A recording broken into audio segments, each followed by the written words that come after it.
Welcome to Previously on X-Men, the podcast that looks back on X-Men comics, movies, shows, characters, and more. You can find more about this shows and others like it at our network's website, radiomeanwhile.com. Share your thoughts on this and upcoming episodes by following us on Facebook and Twitter at Previously on X. Please rate, subscribe, and share this show on iTunes, Spotify, YouTube, wherever you get your podcasts. Google now? We're on Google Podcasts. So that's We're cool. on Google Podcasts? Yeah, I didn't know that was a thing. Google changed their thing from just Google Play Music, which had podcasts, to now they have a Google Podcast. I'm Eric Mickles. Known online as Dust vs. Tweak, and with me is my co-host, Hilary Gunning. Known online is nothing. Aww. This is online. Yeah, this is online. Hilary is known as one of the co-hosts of Previously on X-Men. Previously on X-Men. Yeah. Did you forget which one you I were couldn't doing? even remember what show you're on. I just got home from work. We're doing it right now. My mind is still on like zippy highway traveling, so I got here. I actually got home. That sounds so positive. Zippy. Yeah, well, I got home. Zippy highway traveling. With surprisingly good, I made pretty good time, but I was also listening to some like intense instrumental music, and I'm wondering if maybe I wasn't driving a bit dangerously. So, like looking back, I'm like, I made it home. Hilary, today we're talking. These are the episodes you show up for. Everything else, Hilary, I think you're just going through the motions, and you're like, can we please just finish up this origin story, this movie? This is the reason you even said yes to this podcast. We're talking about the 90s animated series. These two episodes specifically. These two episodes specifically. Yeah. Today we're talking about the 90s animated series with the season 2 episodes, Whatever It Takes and Red Dawn. Now here's what I determined when I was watching these is that I have seen these, but only once at the most, and remembered nothing about them. I have seen them a couple of times. I will definitely put them under some of my least favorite or forgettable episodes. But I'm sure we'll get into hows and whys and all that stuff. Who's, where's? Yeah, the who's, where's. When? I think that's less important. Actually, no, it's very important for one character. Yeah, we'll cover all of it. You know, the first time I ever learned the who, what, when, where, why was in a Daffy Duck detective show. I think it was one of the old Looney Tunes cartoons. They were spoofing Dick Tracy at the time. Yes. Yeah. I've seen that one. And I think he was like, who, what, when, where, why? And as a kid, I was like, who, what, when, where, why? I learned that in school somewhere. Yeah. Sorry. Scooter found the one place of this room that didn't have a rug on it. Yes, that is the Way of Dogs. The Way of Dogs. Okay, I guess. The Way of Dogs. Yeah. I would read that book. Yeah, or like if it was a self-help book. No. It has to be fiction. Oh, it's fiction. Okay, I thought it was maybe self-help. The Way of Dogs has to be fiction, otherwise it's not an interesting title. It's just descriptive. But The Way of Dogs, the self-help book, you'd be reading it, and you're like, we've studied a whole bunch of dogs. You can live your life following their motto. Their way. Yeah. Oh, so it's self-help, not taking care of dogs. No. It's living your life as a dog would live its life. Yes. Okay, you're right. That does work too. Okay, Hilary, we need to talk about these episodes. So let's talk about these episodes. Let's do it. We are still in the part of the show where they aired correctly. The only issue we've had is with that Juggernaut episode. So we're still weird, but fine. We're still in like the correct order. Whatever It Takes aired November 6, 1993. And was written by Julia Lewald. Hilary, I think a big reason why I'm all over the place is because I'm using a notebook I've never used for this. It's actually an old college notebook, but it was the only one I could find because my wife was recording her podcast, 90210, Here We Go. No. 9021, Here we go. Right. They were recording that podcast, so I couldn't come into the computer room and get my normal notebook. So now you're all disoriented. I had to get this old notebook. Discombobulated. I had to watch the show on my laptop in my bed. I felt all over the place. So oh my gosh. The episode was Whatever It Takes. So yeah, there was a lot going on. Hilary, Whatever It Takes has a new character to the show. A new original character to the show. I mean, like this is an original character not from the comics, Mijnari. Yeah. Who I cannot for the life of me find a voice credit for, and it's just not there. It's not anywhere online. There's no so you suggested that it's probably just somebody who was there on the day anyway. I just think it has to be. They give like the cast credits at the end, and they don't say who does what voice. It's just a big clump of people. I don't know who to think it is then, though. Yeah, it didn't sound like anybody in particular. Now I feel like we need to go back and listen and see, does that sound like Cyclops? Does that sound like whoever? Jean and Cyclops. Well, Jean is, but Cyclops isn't here in this episode. Well, he's credited. His voice actor is credited, so maybe it was him. Yeah, it's such a different voice. I guess Cyclops isn't in either of these two episodes, but we should talk about it since we're talking about him. Norm Spencer has recently passed away, August 31st, 2020, at the age of 62. He played Cyclops in the X-Men animated series. And I think we're always very surprised by how likable Cyclops is in this show. Yeah, and I think it's true. I mean, so much of that credit has to go to Norm Spencer. It's got to be the delivery. With the delivery, because he does have to deliver sometimes those lines that are the reasons why people tend to think of Cyclops as the square. The lines like, Wolverine, get back on the line, Wolverine. But he's just so funny. There's so many like funny throwaway lines that you forget Cyclops makes in this. Yeah. I mean, he had that super cool line at the end of season 1, that whole, like, you coming or is this your day off, to Wolverine. And, I mean, even your son responded. The first time he saw Cyclops, he was like, Cyclops is funny. Yeah, he just thinks of him as the funny one. Yeah. I think he's able to balance some warmth and vulnerability when he needs to, which I think is important when you're trying to go for that straight-laced leader Cyclops. Yeah, he gives it layers. Yeah, as well. So that was sad. We'll have to actually. Sad to hear that. We'll have to talk about a similar situation when we get to the next episode, actually. Great. Mizunari, original to the show. I don't think Mizunari has even shown up in the comics as like a cameo. No, I think I looked into it a little bit, and I only saw 4 appearances of him ever, and it was all in the animated series. Yeah, and I think the rest are speechless cameos. I think he's just ever going to be there. You see him. I wanted to say something about this. I like the design of Mizunari here. And I think part of the reason I like it is because we've talked about this before when we talked about like giant size X-Men, about how they showed Russia and Africa and even Germany, this kind of like archaic versions of those cultures. Like Germany was like, it looked like a medieval Gothic, right? Just village that hasn't even learned about electricity yet. And they were worshiping Storm because she could make it rain and all of this. Whereas Mizunari just looks like a kid from the 90s who just lives in another country.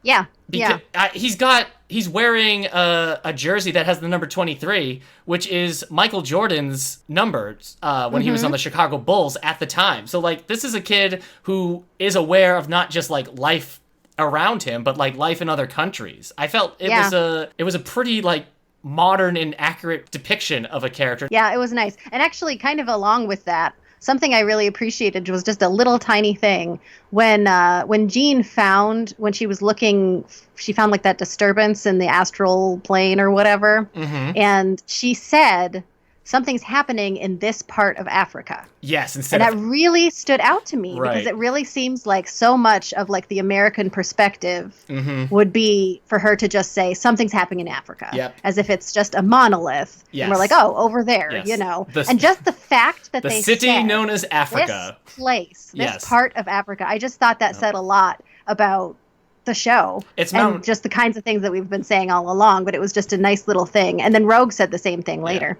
It's Mount Kilimanjaro, right? I think so. I think it's Tanzania is where they go. Yeah, so like they're specific about that. Yeah, it's avoiding a lot of like perils that the X-Men tend to do in the comics, or at least earlier in the comics, which I think was one of the first things I like picked up there. And this is technically like Storm's village where she grew up, so we're getting like a Storm origin story in this.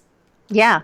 And this is also the first appearance of the Shadow King. You will return where you belong, into the service of the Shadow King. Yeah. In this cartoon.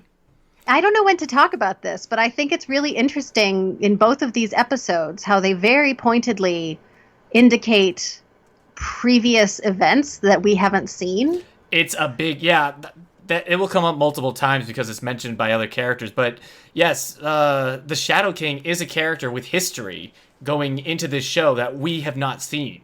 Period. Yeah, I had to like look up. I had to look at the episode lists and be like, have I seen him before? Because I they're just even had so to think adamant. that too. Like, I know. I yeah. had to wonder myself, have we seen this? Even though obviously we haven't. Right, I know. So Maurice Dean Witt is the voice of Shadow King in this. That he had an interesting voice. I mean, it's a little of the obvious menacing tone, but there's some nuance to his voice. It's a bit apocalypse at times when he's in his ranting, when he's like, Xavier, I have won.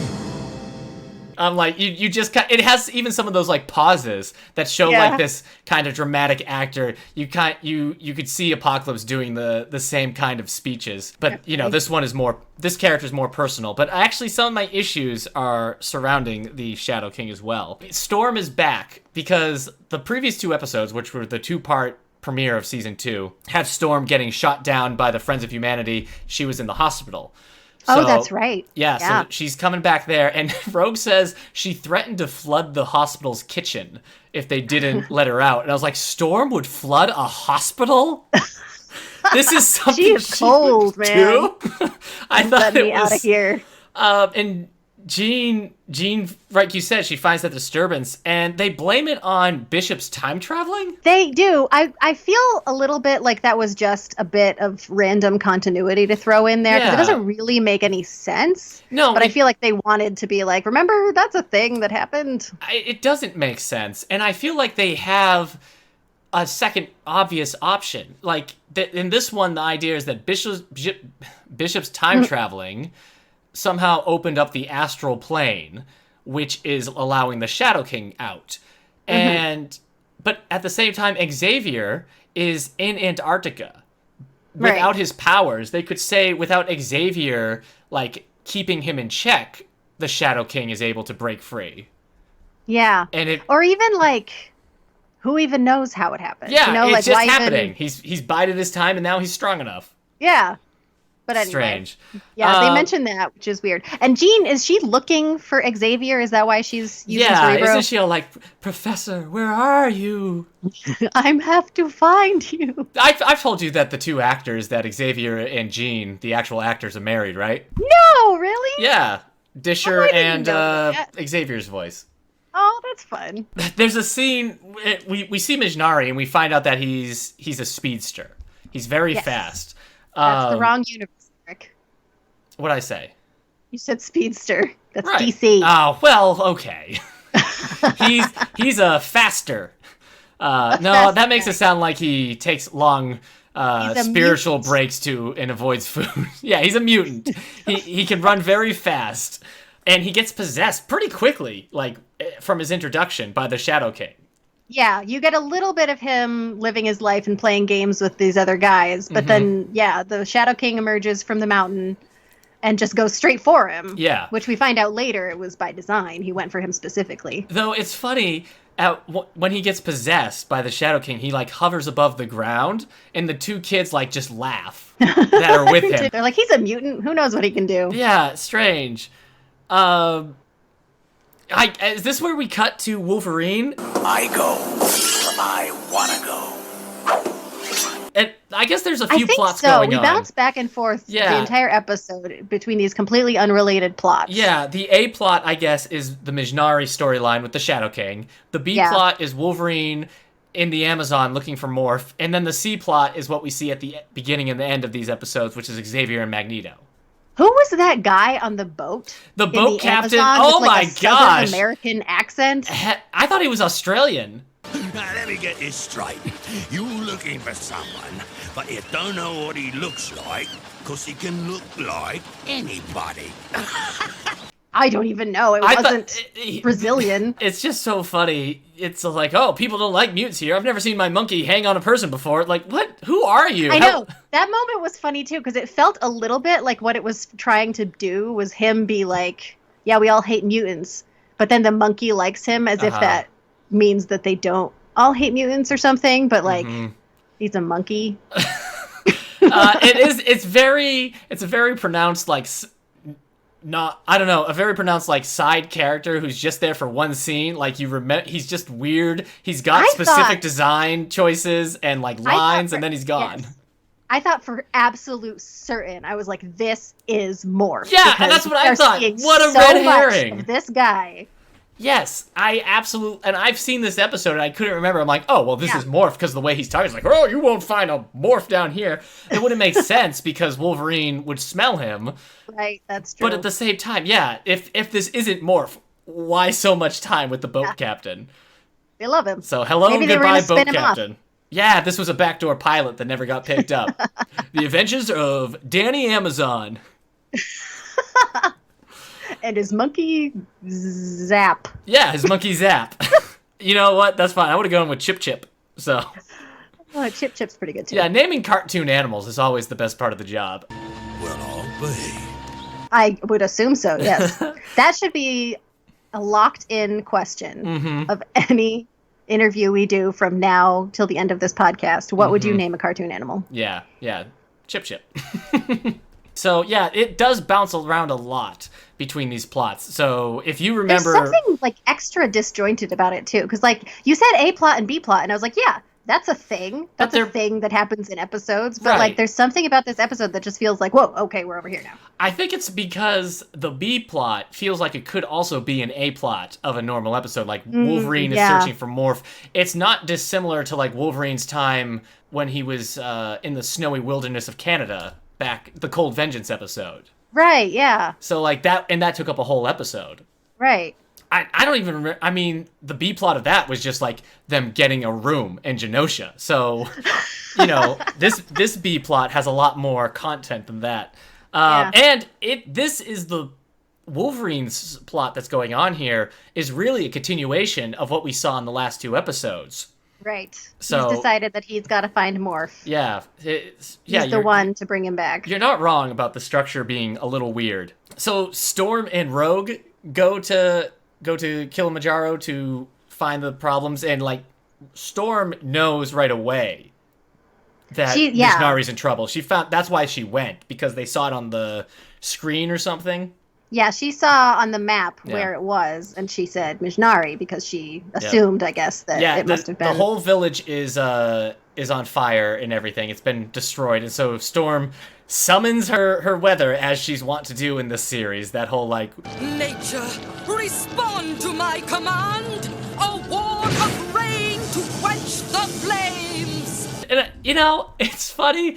We've watched so much of this, but I think after doing the Storm spotlight, I'm like, these are a little unnecessary. Yeah. Well, it's always interesting to me that she has this summoning attitude and like, I command you and all of that stuff, when it's like, could you just do it? Like, just make it happen? Maybe it's just part of it. I feel like if you were a mutant, you might have sort of those kinds of tics that like you had to do to make it happen. It feels like they just need a visual audio cue for for it being, you know, a cartoon on Fox Kids, because you don't have to, you know, do those cues for Rogue who's gonna punch somebody, or Cyclops who zaps somebody, but for Xavier and Jean, they always get those like blue or yellow energy waves coming from their head. So I wonder if it's just like, how do we show that Storm's making it rain? Yeah, that's true. It's raining now. Hey, guess what? Storm has a son. She has a son. Just kidding. It's like you get an explanation, but for as striking as it is for her to say he's my son, is you don't get like okay, now she says son, but what she really means is God's son. And the mother is right there when Storm says he's my son. She's right there. Yeah, and the mother's like, well, you know, I am actually. She goes. But it does sort of feel, I mean, he calls her his mother later on, so it just sort of feel like they raised him together, maybe? Beyond being like the midwife, no, it wasn't. The midwife had helped, and Storm was the one who did the resuscitation. She resuscitated him, and she like cared for him while the mother was recovering, but so like, unless she's with him for like years, I can't really, you know. Yeah, and Storm was new to the village at the time, so this would be pretty close, I would assume, to when she gets recruited to the X-Men. I don't know. Yeah, they don't really explain the time frame, but She sees him as a son, and Yes. he's very important to her. Yes. And again, we cut back to the Amazon, and Wolverine finds a bar, like, just in the middle of the Amazon, and the jig is up very quickly for Morph. There's no, like, oh, we ain't seen no Morphs around here.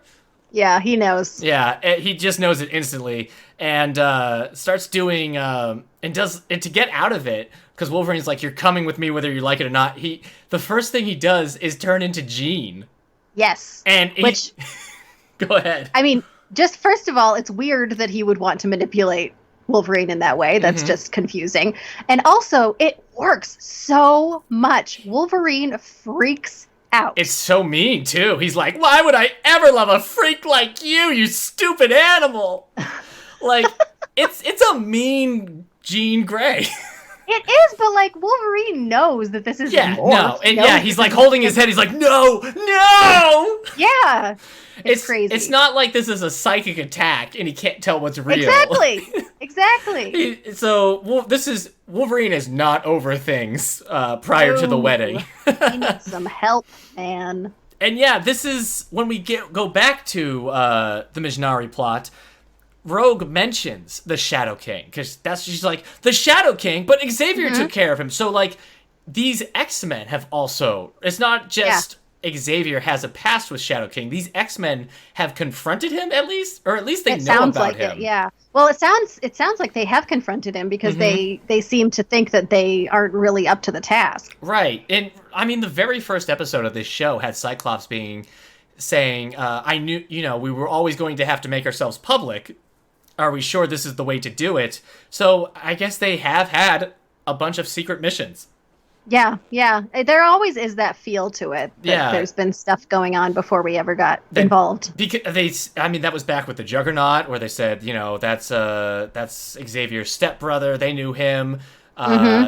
Later on, we'll see Iceman, and he is connected to the X-Men, and so like they do have this like unseen past that it's funny because it does give it a certain sense of history, but at the same time I get annoyed that there's things that happen that we haven't seen.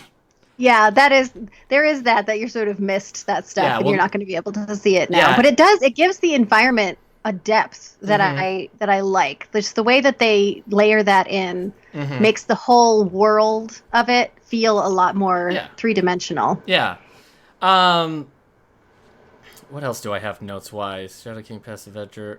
Oh, so here's one of the issues I have with this episode, is that it's weird to have Shadow King as the main villain in his first appearance without Xavier on hand.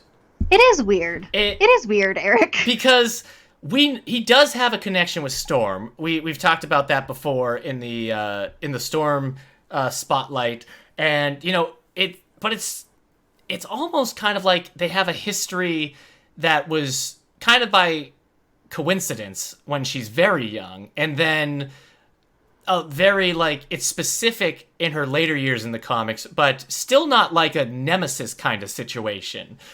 And and the fact that we never see any of that makes it weird, because like I could see like an episode that's Xavier dealing with Shadow King, or an episode that's the initial stuff with Storm and him, but this doesn't really get into that. All it is he has a past with her, and so he's going to use her for his current purposes, and that's as far as it goes. That's not like a plot that is inherent to their story. There's a later episode, and I think it's called Xavier Remembers, or I can't remember. I think that's what it is, where it is an Xavier Shadow King episode at the mansion, and I think they do show some of the past stuff in flashbacks, but for the introduction, it is just kind of strange because he is so specific to Xavier. Yeah. I wonder if it's part of of this idea of doing episodic, if like having that as a mandate made them think more about just using interesting characters from the comics, and like not necessarily having to to flesh it out in that way. Maybe they were Yeah. just like, yeah, let's use Shadow King. That'd be interesting for But an you know, episode. the Juggernaut episode is Xavier's stepbrother, and Xavier wasn't there either. They've been kind of doing this thing where they introduce Xavier's like nemesises without Xavier there with them. And even the Magneto episode has the X-Men encountering Magneto first, and then the episode after that has Xavier encountering Magneto. So that's kind of it's strange, because then later on in this series we'll also get a Juggernaut episode that is about his and Xavier's relationship. So I don't know, was that a strategy or what? I don't know. I mean, it's noticeable. Yeah, but I think it's kind of a weakness with this episode because Shadow King, I think he lacks some of the personal connection to the X-Men. I mean, he has Storm, but it just does it kind of comes across as like how in this episode. Right. Like, why does he have it out for exactly. Storm the way he does? Yeah. I mean, I think it has going for it that sense of history and that fleshing out of the world and like knowing that there was a past, but there is something about how it plays out that feels like it just lacks it lacks like a reason for us to be watching this happen. Yeah. At one point, Rogue is gonna punch Mizhnari, who's possessed by Shadow King, and I'm just like, Rogue, you were about to fully punch this boy. Don't punch Mizhnari, who is please. Storm's son, and you were gonna use full strength. Like he would have got, you would have put a hole in him. Oh, that reminds me too, because like he's a fast runner as a mutant. Like that's his power. Yeah. He's fast. Yeah, if only there was Earlier, a term when, you like- would allow me to use to describe that. Yeah, no, we can't. It's wrong. Yep. But but like earlier when there's the fires all over the place, it sort of indicated that there must be some extra power or something that Shadow King is bringing to the table. Yeah. But then later he needs to use Storm. like he wants to take Storm because he needs Yeah. her powers. Yeah, I guess he just ran around and set things on fire very fast. Just like lit fires, I Yeah. guess. Maybe it was friction. He just used yeah, friction. Yeah. to No, light he's some running fire. too fast by the hay. No, it's the hay. It's so flammable. Yeah, because Shadow King's whole plan was to use Mizhnari to get Storm to show up so that he could possess Storm.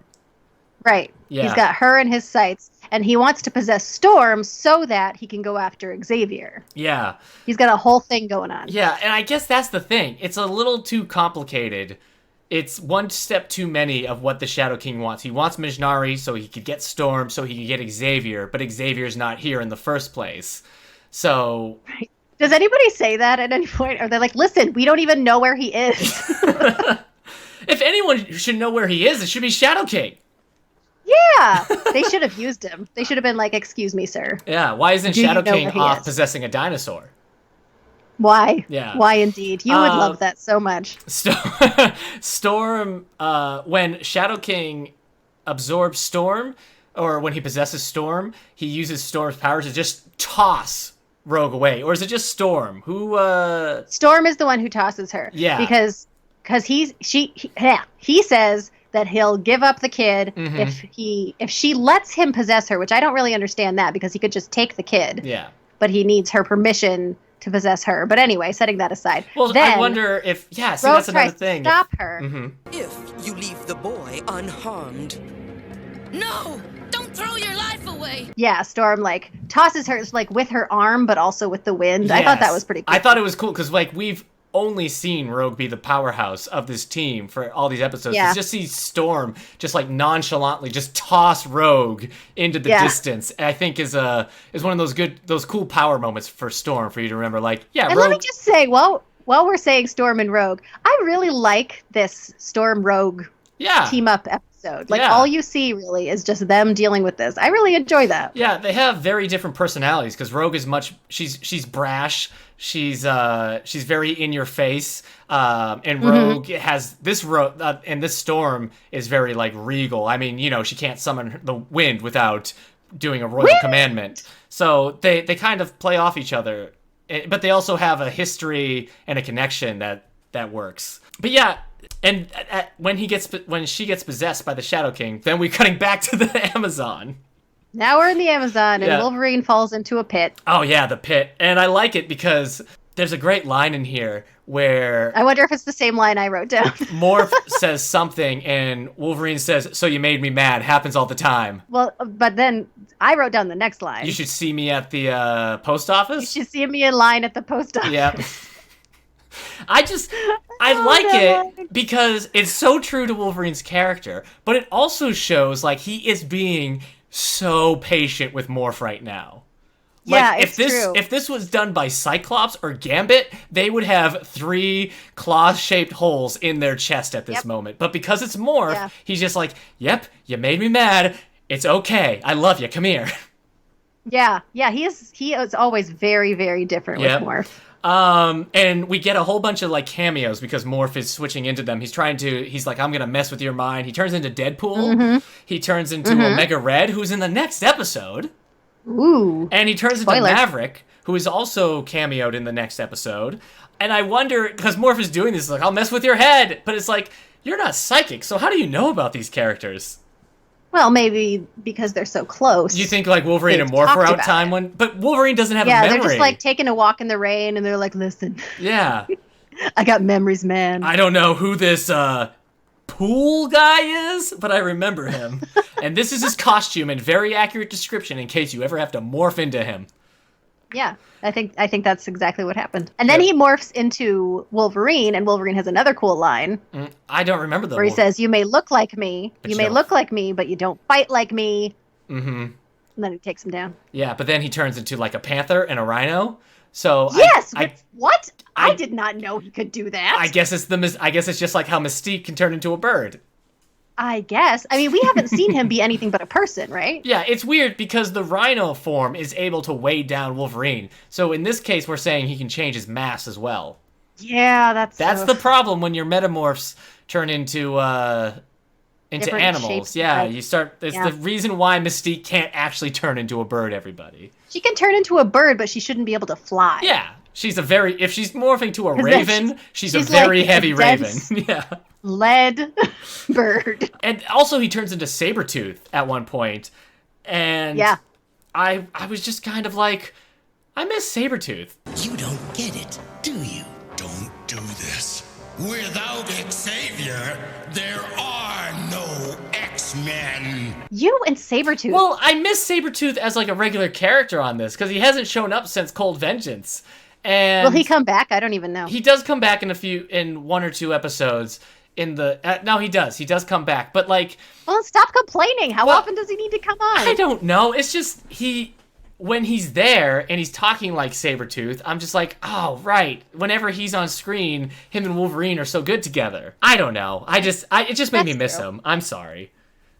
Well, you should write him a letter. So back to Mount Kilimanjaro, Storm and Rogue are duking it out. Storm is able to like take over her body a little bit, and she says a line that's a bit confusing, but whatever. She says, "I can't stop you, but I can destroy you." Well, I think what she means is she can't get him out of her body, Mm-hmm. but she can control her body enough to do something To that will kill destroy them him. both. And in a way, like Kylie Minogue, she can't get him out of her head. She can't get him out of her head.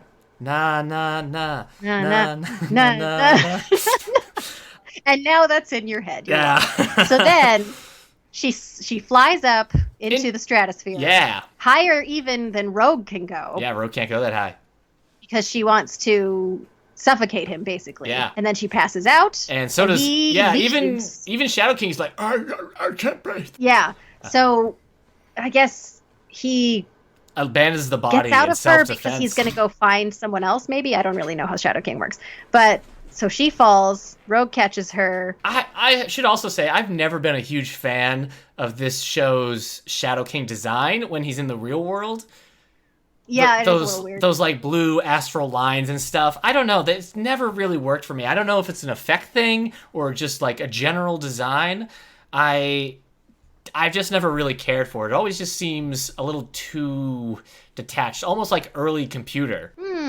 Yeah, And I can see what you mean. I don't know if it is using any of that. We find out Mizhnari is the only one who can see the astral tear.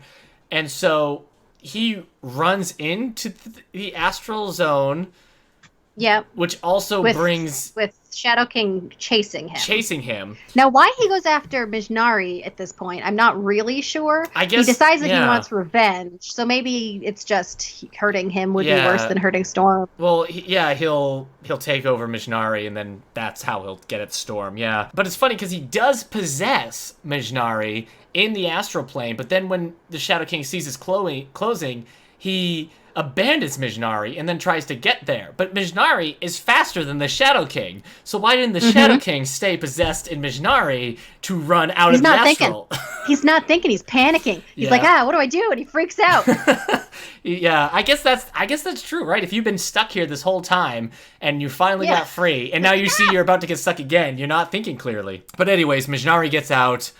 Astral plane is closed. Shadow King's locked away. Everything is A-okay. Yeah. Unless now, you're before we get to the next... Okay, yeah. Yes, unless you're... before we get to this next thing, because it's an unrelated tag. Sure. Something about this episode feels so, like, simple and short. It's a strange episode. I've never really dug it. I always have found it a little bland, and I don't know if it's because Mizhnari is an original to the cartoon character, so I have less investment there. I don't know if it's I just... actually thought Mizhnari was an interesting character. Okay. I mean, I liked him. I guess more it was just... I mean, like, there's a problem with Shadow King. He escapes. Mm-hmm. They defeat him, and they put him back. It just feels very cut and dried in a way that other episodes haven't felt. I can't shake kind of... The next one will be just as much as well. It has kind of that Juggernaut issue where... just kind of a character who shows just kind of a freak of the week kind of situation where it's like this time it's Juggernaut and the X-Men need to beat him up and then he's gone. And it feels kind of like this, like Shadow King shows up and they need to beat him up. I mean, I guess you get something from the whole Storm origin stuff, but there just isn't the same emotional connection that we've had, I feel like. And I mean, maybe people do find that with the Storm Mizhnari stuff. But on a show that sometimes that can be very like cameo friendly and heavy at times, that can get me jazzed. Be like, did you see it was Sunfire? Mm-hmm. To do an original character, I think, I'd be more excited if we were seeing this with a character who, a one-off character from the comics that we weren't going to see again. I mean, I guess if you're going to do it as a one-off, it should be like that. Yeah. It felt like they were starting a relationship that was gonna ever considering go that anywhere, Mizhnari never comes back again. We see him, but he's like just living his own life. He's not connecting. If this was like the beginning of this way that we're going to characterize Storm by her having this family, but it just doesn't come back again, so it feels kind of pointless. Which I guess is just a part of it is they're just victims of this mandate to do episodic, which is always especially coming off hard. Of how intense the two opening episodes had been. Yeah. Which had been like so dense. Do you remember like us going back and forth between all these different things? All the characters were there. We were going back between the Friends of Humanity and Sinister and the wedding, and just it felt like we were moving at breakneck pace, but it was also so full. Like it felt like very long episodes because they were packing so much in, and this one is kind of the opposite. It's one episode, but it's almost not enough to fill in. It's kind of empty. I think it's the Wolverine stuff, which feels very disconnected, is also the stuff where we're getting the most emotional material, and so that also is a bit more compelling to see like Wolverine trying his best to stay patient with Morph. And, getting the kind of cameos that, like, I freak out at. I'm like, oh, it's Deadpool. It was Omega Red. So, just kind of a strange structure. But I guess, this season, I think, is very good at giving a lot of the different X-Men their own individual stories, being kind of a character-driven season, and that is nice. This is Storm's episode, really. So and they do have this overarching Xavier being missing thing that they refer to throughout it. That kind of like ties them all together. And so at least there's that. To be fair, I guess when you're dealing with Storm's background, like going back to before she was recruited by Xavier. I don't know in 1993 how much had really been explored of that in the comics, really. You know, a lot of the background we talked about in her spotlight, I think some of that, a lot of those bigger elements came later. Okay. Yeah, and you bring up Xavier. His little tag is that we find out that, because last time there was an avalanche and they were screaming and they fell to the ground. Now we find out that Xavier can walk, but neither one of them have their powers. Magneto and Xavier are powerless. They get attacked by pterodactyls, people on pterodactyls, and Xavier shows that he's skilled with the boomerang. Yeah, where did he get the boomerang? I guess it fell off the pterodactyl. I was thinking that too, until I was like, maybe the guys on the pterodactyls have it? But yeah. I mean, we have to assume that. Right, but because at first it just seems like he found a boomerang-shaped stick. Yeah. He's just going to throw a boomerang. You know what? That's not easy. No, it's not. And then Magneto and Xavier fall into the river, and then it ends with almost the exact same cliffhanger as before, with them falling and yelling.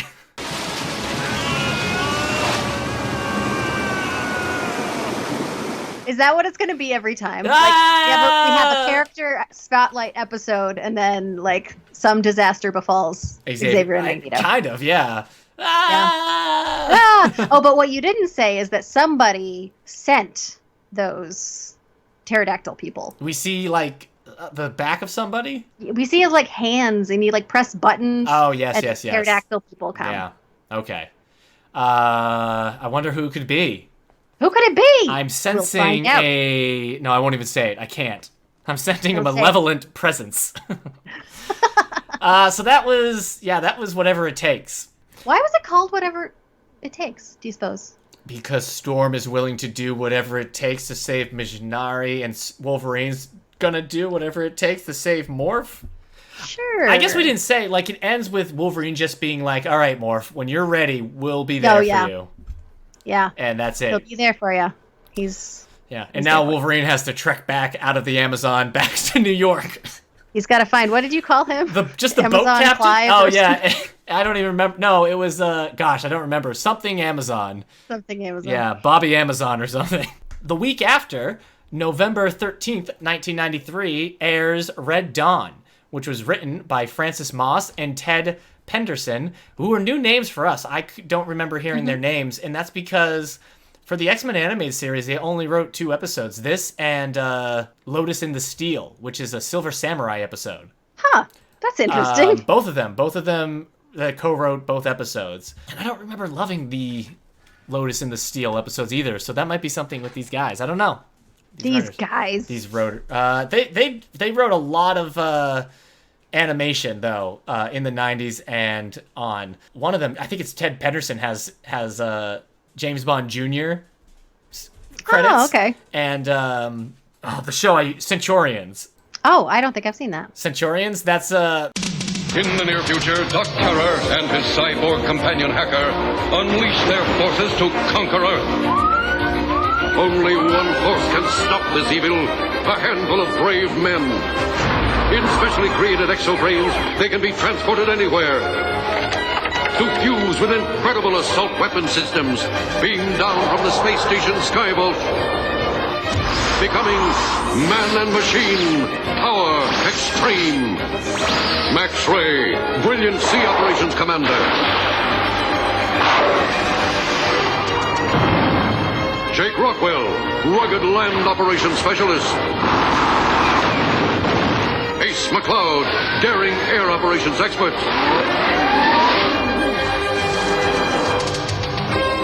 Whatever the challenge, they are ready. The Centurions. Just the 90s fun. So I love it. They also Ted Penderson wrote "Be a Clown," the Batman animated series episode. That is not a great episode. So that might track a little bit. I think that's the one where, you know, the meme wherever Batman is by the bushes and he gives the thumbs up? No. Oh, all right. Well, it's that one. But let's talk about the X-Men, because that's why we're here. We start with Xavier and Magneto this time. We start with them. So are they the A-plot? No. Because, like, they don't get a tag at the end, right? But, like, again, nothing really happens to them. They're walking, and Magneto says something about, like, why don't you let me die? Your life would be easier. And there's a lot to unpack there, because I'm like, You dummy. Obviously you know why he won't let you die. Maybe he just wants to hear it. Yeah. Sometimes we just need to hear That's that true. someone loves us. Yeah. But the other thing is, Magneto hasn't been too much of a problem for the X-Men up to this point. It's true. It's true. They do always treat him as this arch nemesis, and he hasn't really done that much. There were the 2 episodes he showed up in, and then he helped them defeat the Sentinels. Yeah. Anyway. Yeah, let me die, man. But then Xavier has a really cool line there. Which is... He says, I do not yearn for an easy life, Magneto. Only a just one. Oh, snap. Take that, Magneto. How does that feel? But I like that. I didn't write any notes after, so is this the part where they fight the T-Rex? I may not have my mutant powers, Charles, but I shall not die easily. But yeah, meanwhile in Russia, the former Soviet Union Russia, we find them releasing Omega Red. Yeah, and it's hard to tell exactly who they is. Yeah. I mean, maybe generals going rogue? I'm not sure. We see these 3... in the book previously on X-Men by Eric Lewald, he talks about how the Boris Yeltsin coup attacks, which were August 1991, which was militants trying to restore the glory to the Empire. Okay, so he's working with that kind of kind of premise, because we do see like 3 generals that seem to be in charge of having released Omega Red. Omega Red, but they don't seem like they're like officially. Yeah. Working for Russia. To be fair, Omega Red's plotting in this is mud. True. Omega Red is voiced by Len Donchev. Donchev? Len Donchev. I don't know. Now they have brought me back. A living weapon they once had grown to fear. Omega Red is new. Like, new to the comics. Oh, really? So this episode was November 1993. Omega Red at this time, January 1992. So, and that was when he appeared, but that doesn't mean he's had appearances straight through. He shows up in X-Men number 4, created by Jim Lee, and it also says John Byrne. So he showed up early on that, like, hot streak that was happening when they did the first ever second X-Men series in the 90s. But it wasn't like Omega Red was showing up every other issue. There's not a lot of history to pull from here. Yeah, and it kind of shows a little bit. Yeah, it does. When you're adding a character to your show and he doesn't have a lot of history revealed, the motives aren't really that strong. This has a similar element to the previous episode where there's history with this character, but they don't sell it quite as well in this one, I don't think. Well, I think that's in the original one, like you really feel like they truly have had this experience before, and in this one it's just sort of like, okay, great. Well, so right. what? Because later on we'll find out that Wolverine has had a run-in with Omega Red once before, but the thing is, Wolverine and Omega Red's history in the comics hadn't even been explored. There was history in the comics for Storm and Shadow King and Xavier and Shadow King and the Juggernaut and the X-Men, but here with Omega Red, they're alluding to as much as like comic book readers know at the time, which is very little. Yeah, and I'm not super sold on the voice actor for Omega Red. I mean, he fits the character, but it's not as compelling as like the Shadow Kings had been. Yeah, that's true. It feels like less That's rich. true, and it doesn't help because he all of his lines are just so dogmatic. They're dogmatic. There's not and really generic, anything to latch onto. The whole episode he's talking about like rebuilding the Empire, ruling the Empire, and I'm like, so do you want to be in charge? Are you making things... Did they call it an empire? I'm pretty sure they wouldn't have called it an empire. He keeps calling it an empire, though. Yeah, no, I know, but like that feels like a mistake. He keeps talking about... So I don't know if Omega Red wants to rule, if he's making it so these generals can rule, if he wants to destroy Russia and rebuild anew. Is he going to take... like? And he's not a Magneto-level villain. He has tentacles that can drain your energy, and he's made out of carbonite, or carbonadium. So just, like, stay away from him. Yeah, so it's not like he's the type of... When Darkstar, at one point, is like, what have we released? I'm like, I don't know, somebody who's kind of hard for one person to take on. Especially when you get to the end and you realize how all you have to do to defeat him. Yeah. It's like, oh. Darkstar is here as well. She's voiced by Elizabeth Rukavina. Nothing has gone wrong, General. Darkstar? A character I am very unfamiliar with in the comics, and I'm not sure how many... She was in the... Yeah, she felt like a it felt like she was a character that existed and wasn't just something that they made up. No, yeah, she has she appeared in Champions and other Marvel comics, but she definitely comes. They're not able to hide the fact that she's like a Marvel Universe proper character versus being like an X-Men specific character. True. Yeah. And also, she's just not really that compelling throughout. She just kind of has one She's note, not. which is just, You get what a have little we bit. done? Yeah. Yeah. You get a little bit with her, trying to toe the party line and then realizing it wasn't going the way she thought it should. And like, she has an arc, which is kind of interesting. But yeah, the character herself she doesn't grab you. Yeah. Well, she does grab Omega Red at one point. Hey, Hilary, Jubilee's skateboarding. She is skateboarding. She's such a teen. It's the 90s. It's the 90s. Man. This is another episode of me loving Jubilee. I just think she is so fun in this. She rides down to the gas station or something, to a little mart there, and she gets rid of spray paint with her powers because that's apparently how they work. Yeah, because oh my gosh, I was thinking like it's nice that we're dealing with these like episodic things, and we're not dealing with the racist rioting bigots that are the Friends of Humanity. And lo and behold, there they are, willing to beat up and kill a child. Yep. She's a mutant. Yep. They don't want her to have been born. Yeah. So, but they're going after the guy running the store for some reason. I don't really know why he's connected to the mutant thing. He's serving mutants. He allows mutants in the store. Ah, well, how dare he? So she comes in as a young teenager and decides that she's going to protect this man, which is just crazy? Fun. She does a pretty good job of protecting him, but then something gets out of hand, and so they Colossus literally shows up. hit her with. I don't even know what it is. They hit her and knock her off the counter. And Colossus walks in, which feels so satisfying. I feel like to see just these stupid bigots, and then if it's Colossus walking in, it's just like, all right, now go ahead, try that again. Did I hear you desire to see mutant? And he's just funny about it too, because he's got that good-natured element, but he's a little bit playing with them too, obviously. Yep. And he marches in and is like, "Oh, we're gonna play. Yeah. Cool. You want to play catch? You don't like mutants? Oh, what about me?" Fun. It's funny because they do a ground up reveal of his power, but he's like fully clothed, so you're just kind of seeing his pants for a little bit, and then you see him turn metal. but it like bulks up.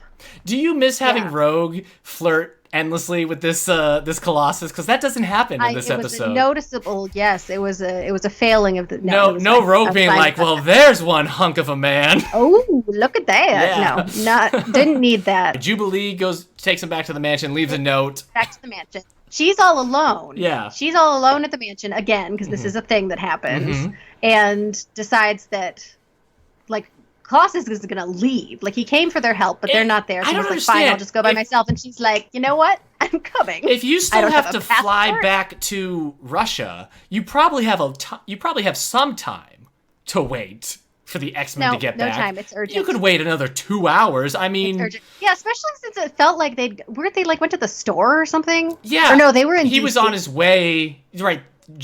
Scott and Jean and Beast were in DC. Yeah, and isn't Wolverine in Brazil? He's on his way back from Brazil, right. They don't know where he is, but the other X-Men are around. So, especially since by taking the X-Men's jets, I assume they get there faster than if he's just going to go get it on a plane and wait through customs. I would assume, yes. Anyway, he can't wait. But anyway, she writes that note that she puts on the fridge. It's like, okay, going to Russia. See you later. It's hard because this Colossus is played still a little naive, but not necessarily young. But Colossus should be about like 18, so this should be almost kind of just like two teenagers, really. Yeah, he does feel older though, doesn't he? Yeah, but if she's like 13, what do we say? Probably like 14 or 15 in this. Yeah, then something like that. They're not too different in age, so it could kind of be playing on the, oh, you crazy teens, where are the adults? You can't.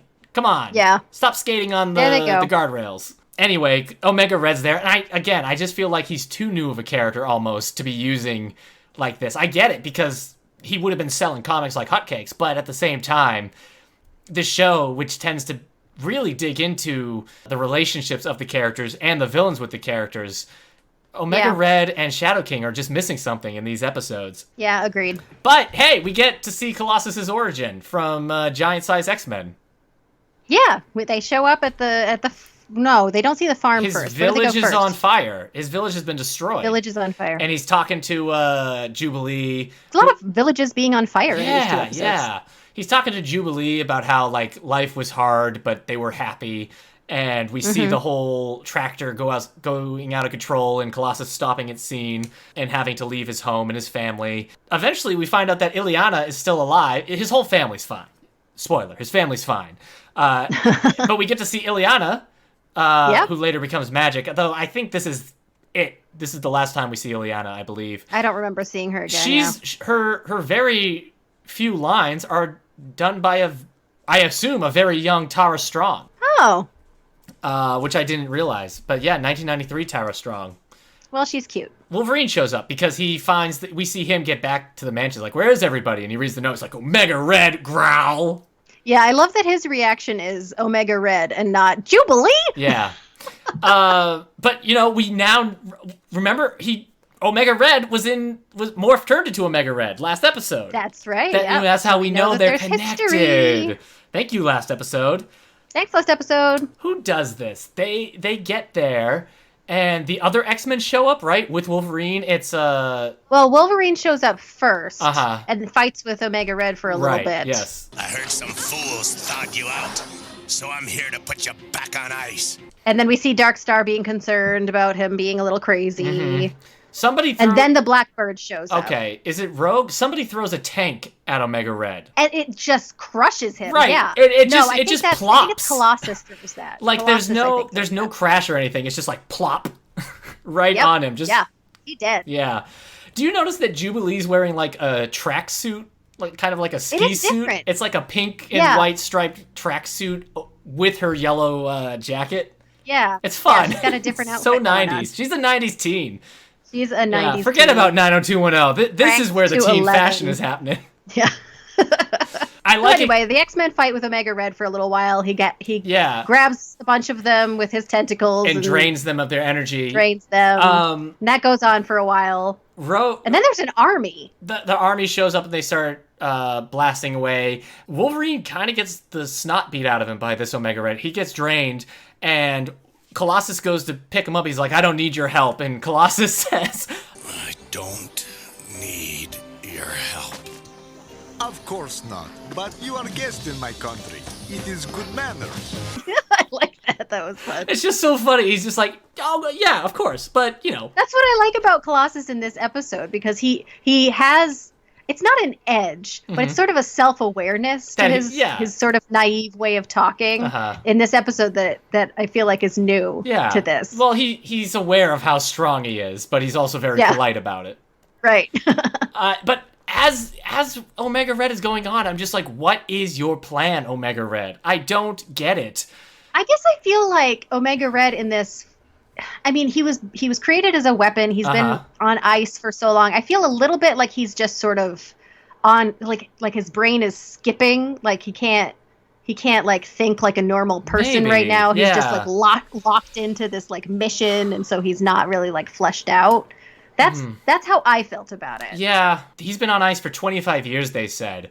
And 25 years before this episode aired in Russia would have been the Warsaw Pact invasion of Czechoslovakia. Huh. So I don't know if Omega Red is if they were alluding that maybe he was part of it, or what ties he has with that. But that's like one of the big events that were 25 years ago in Russian history. So Interesting. I don't know where he totally aligns. Yeah, and Wolverine talks about how he ran into him, and it was him and Maverick like fought him like pretty close to him like getting out of his pod, it looked like, in that thing. We even saw like the Captain America on a screen. Yeah. Because they were trying to make a super I saw soldier. that just like I looked away from the TV and then I looked back and it was just like fading into the corner. I was like, was that Captain America? Yeah, so they were making a super soldier like him, and Wolverine says like they just barely defeated him. So they're trying to really hammer home that he's a threat, but I just don't buy it with all the X-Men. Yeah, it is kind of belabored. I think the biggest thing is that they can't seem to hurt him. Yes. But I mean he does have very like localized powers. So like, just kind of push him away and Yeah. live your lives. And again, this one, maybe more so than the Shadow King, reminds me a bit of the Juggernaut episode, because it does feel kind of like a standard action episode. Especially near the end, there's a lot of like drawn out action, which I don't think is very compelling. Not a lot of talking. Gambit's in this episode, but he doesn't have any lines. He doesn't say anything. No, which seems strange. He doesn't say anything and isn't very successful, which it seems like he would be with his range attacks. Yeah. I don't know. Wolverine's healing, and then when they go to stop, I said Juggernaut. When they go to stop Omega Red, he's still not wearing a shirt, and I'm like, it's Russia. They look like to be in the middle of winter. Maybe, put a shirt on Wolverine. Put on a shirt. Just put on a shirt, man. Yeah. I kind of feel like this episode has a bit weak action. I don't know. I guess it kind of picks up in the end, but it's not. I don't know.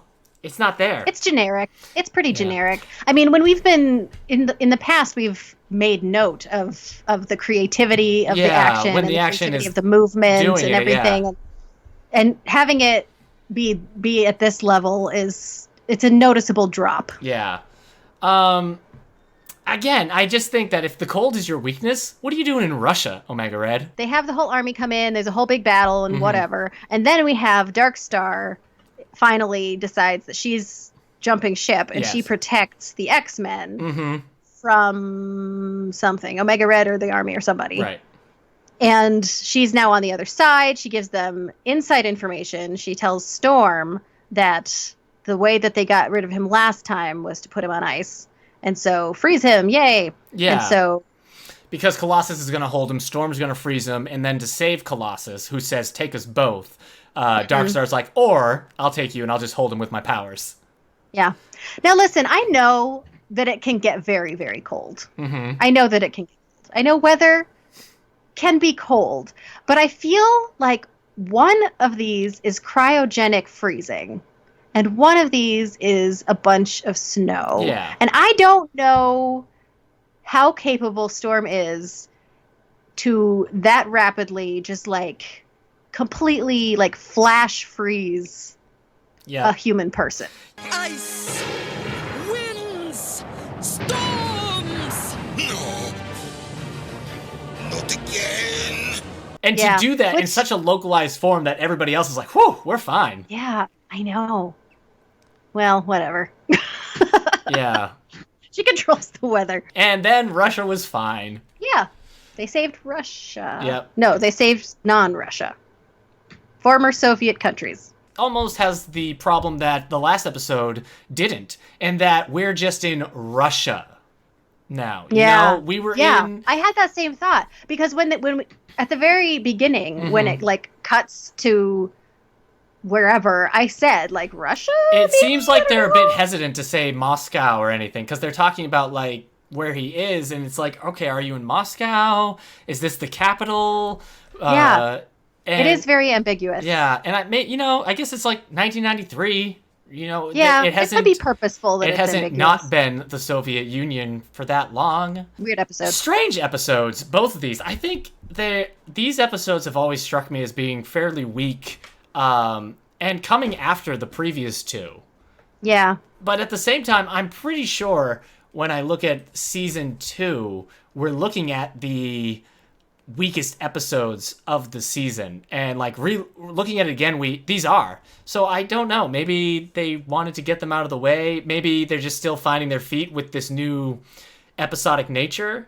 Yeah, I imagine that has a lot to do with it. I mean, they're all very character specific in a lot of ways, but I guess that's the other thing, like, so is this a Wolverine episode? It isn't really, it's a Colossus episode. Yeah, it does. It feels like it would have been more successful if they had been both of these more clearly like, let's just pick a character.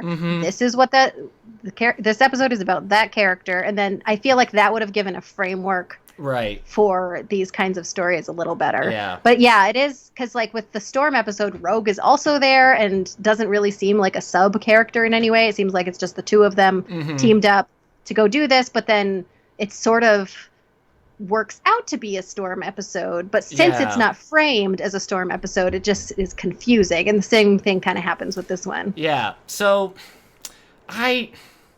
Gosh, I almost feel like these are some of the weakest episodes of the series so far. Like, the only thing I can really think definitely. of is the Juggernaut episode. Yeah, but if you'll remember when we talked about the Juggernaut episode, our main takeaway was that, like, it probably wasn't as good as the other ones, Yeah. but, like, it was fine. Yeah. I think these are the first 2 episodes of the animated series that we have had substantial complaints about. Yeah. I guess that's the other thing, because Juggernaut does seem like a threat that all the X-Men have to team up to stop. And Omega Red, I don't know why an entire country, the X-Men, and, you know, like, all these parties can't stop him. Yeah. That's not really, you know, he doesn't seem like that big of a threat. It doesn't feel right. So- And meanwhile, Shadow King, which feels like a very big threat, Yeah. is just, like, handily dealt with. Yeah, very basically by a localized, child. very, very small scales for him. Yeah. So, yeah, strange episodes, but luckily it is all uphill, I think, from here. I mean, it does go uphill, and then it finds a nice place. So, Yeah. the next 2 episodes I'm excited to talk about. We're going to be talking about Repo Man and Externally Yours, and I think you'll be... I mean, do you know what episode I'm talking about? I like Externally Yours. I don't remember Repo Man, So which one that Repo was. Man is going to be an episode focusing on like Wolverine's getting his adamantium. Basically, Okay. Alpha Flight and everybody coming back to get. Okay, see, that'll be more interesting to me now than it was when I first watched it. Yeah. Because initially I was like, great, I don't care. But now I'm, like, familiar with Alpha Flight and everything. And so I Externally think- Yours is a Gambit, basically Gambit like episode. his Woohoo! origin episode, or at least a Gambit-focused episode. So that will be Yeah, I mean, it gets to his origin. a little bit. Yeah, like it's him going home. Mm-hmm. So it's not. I don't think it's a flashback episode, but it is about his like home. It'll be fun to talk about. I'm looking forward to those 2 episodes. All right. Well, I am Eric Mickles, also known online as Dust vs. Tweak everywhere online. And apart from other shows on the Radio Meanwhile Network, I'm the co-host of the podcast, The All the Book Show. Hilary Is me. is my co-host. I need to just start some. You need to start at online some second something. thing. Yeah. Yeah, You're an so I can be editor, like, but I "And guess I'm you're also from I guess you're this not other thing." you're not hurting for work with your editing, so you don't need to like shill here, I guess. Constantly Whereas I'm always plug. like, please listen to my other shows. Thank you to Prophetic Music for our theme song. Join us next episode where Hilary interviews. Aletha Martinez. Yeah, and Hilary took that solo. I wasn't available to do it. And from what you've told me, Hilary, it was a fun time. It's a really fun. I'm really looking forward to people being able to hear this episode. And actually, she was over on the All the Books show. That's come out already, right? Yes, that's a recent one. We'll definitely plug both of those when we release the episode. But she is a comic book artist, and Hilary had to sit down. Yeah, I think she's the first artist that we've interviewed. I think Yep. we've done writers before, but no artists yet. So that was a really fun. It was a really fun chat. So I'm excited for people to hear that. And again, you can find more about the show notes like it at our network's website, radiomeanwhile.com. Please follow us on Facebook and Twitter at Previously on X. Please rate, subscribe, and share this show on iTunes, Spotify, YouTube, wherever you get your podcasts. Thanks for listening. Thanks.